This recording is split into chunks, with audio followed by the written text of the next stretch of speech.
I just wanted to mention the olive oil because Chris is going to be talking about polyphenols later, and olive oil is very high in polyphenols. As you know, we import this directly from Calabria and we post it out to you. So it's very fresh. A lot of the reason we got into olive oil was because so many oils that you buy in the supermarkets are very old. They've been around for ages. They've transported, they've been stored in distribution warehouses, they're on the shelves for a long time.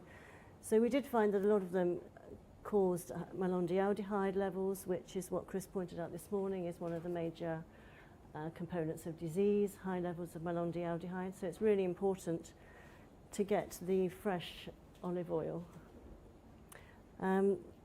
We now do it in 2 sizes, and also we have been able to reduce the price on this because we're getting a better deal with our suppliers now, so we've reduced the price to you. So you don't hear that very often, do you, these days?